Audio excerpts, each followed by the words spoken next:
My opponent's claim was that he wanted to implement a year-round daylight savings time in order to promote public safety, increase the economic climate, and promote active and healthy lifestyles. And although these claims may seem like good examples of why you should implement a year-round daylight savings time, they are underrepresented with facts and seem to be far-reaching claims that are also sort of leaning on value rather than actual fact claim. And I can prove so by showing how the bigger issues at hand actually affect these claims.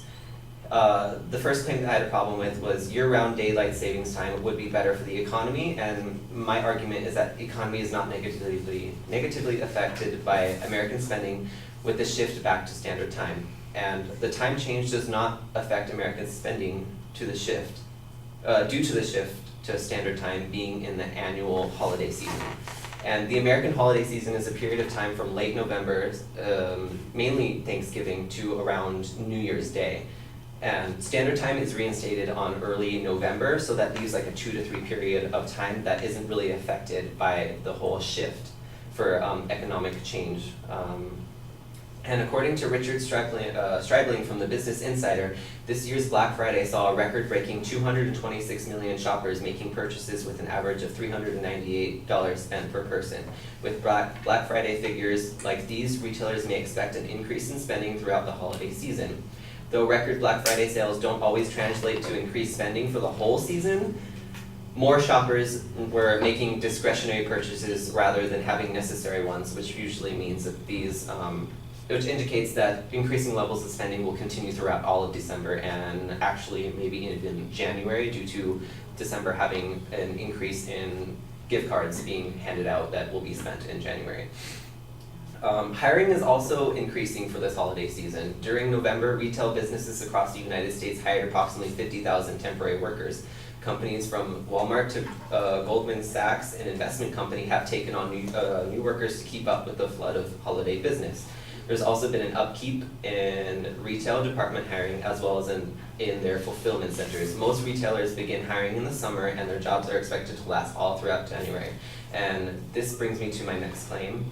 Although it is reasonable to say that Americans would spend more during the light hours of day, this is a claim of value, and it would be more reasonable to state that economic fluctuation is heavily impacted in increase and decrease in jobs, considering it is also a bit of a reach to state that spending is warranted by whether or not I'd like to actually go to the mall or go to the market because the sun actually went down at 5 p.m. So, according to an economic journalist, Jonathan Lister, new employment opportunities provide chances to previously unemployed or underemployed workers to increase take-home pay and better their abilities to meet financial obligations. Increased employee earnings leads to higher rate of consumer spending, which benefits other countries or other businesses who depend on consumer sales to stay open and pay vendors. Hiring additional employees for their small businesses can achieve these effects on a small scale and increase the money circulating in the marketplace. This leads to a healthier overall economy and allows for more business to thrive. The next claim that I had a problem with was year-round daylight savings time would promote active and healthy lifestyles. My argument is having a healthy lifestyle is not only daily walks through the park and consistent sleep patterns.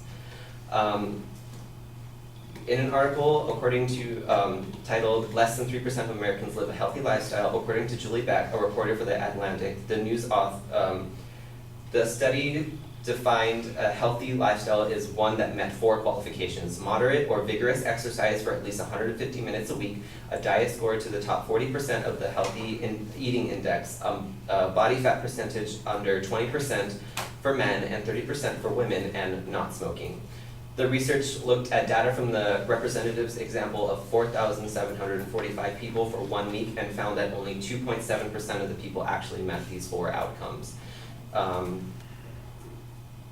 And the other percentages were, they were on a 24-hour food diary also, so they had to report actually what they were eating, what they were intaking, whether or not they were actually smokers at the time, and whether or not they were going to give up smoking for that time period.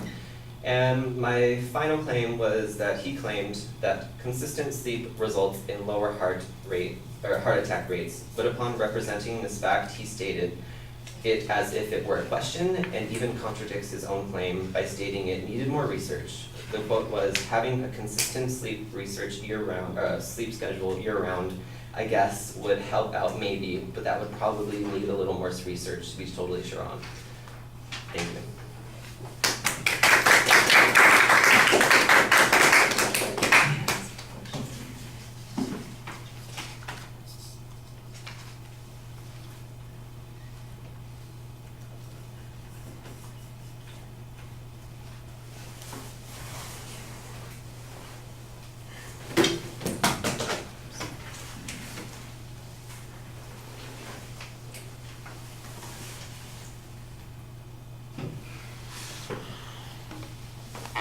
All right, well, you identify the subject that the advocate's talking about. The secondary claims, I do think you kind of preview them, but you do so in a sort of indirect way by saying that you have a problem with some of these inferences.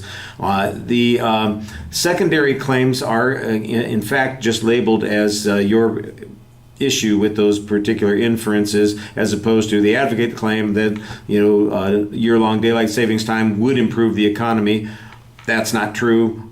It's insignificant, it's unimportant, or something along those lines. So I think you need to be willing to use the more declarative approach in making your statements on these points. There's a lot of information here that talks about how there is economic activity that occurs regularly after we go back to standard time in November.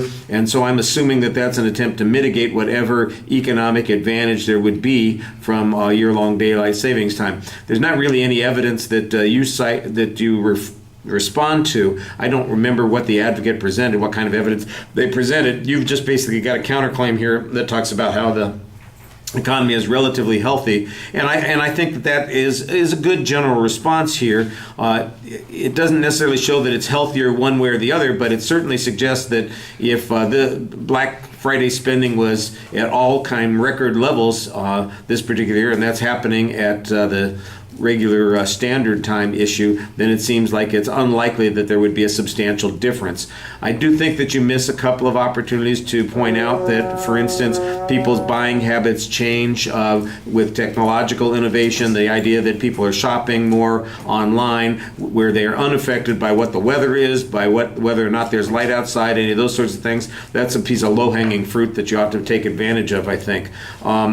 The argument about jobs is kind of in the same category. I'm not sure how your argument about the number of people who are being hired for the holidays, for instance, demonstrates that there is any relationship to standard time or daylight savings time. I guess the general argument is that, look, jobs come and go on a regular basis. They go frequently up in this particular period of time when people are going back to standard time, so that seems to deny any impact that's going on there. But there's not really much contrast to whatever evidence the advocate presented, and so it's a little bit hard to assess it in that in those circumstances.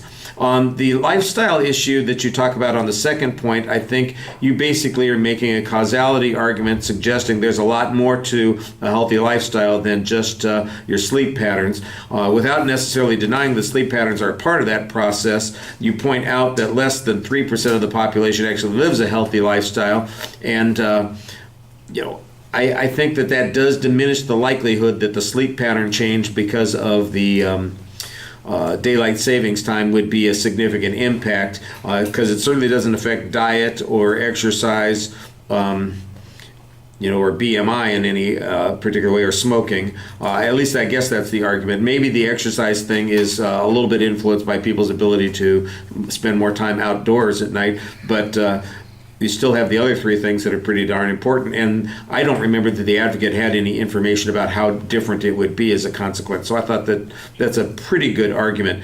The last point, I think you've got a perfectly reasonable claim here. The advocate says, well, we don't really know, so I'm going to agree with them. That's fine. Okay.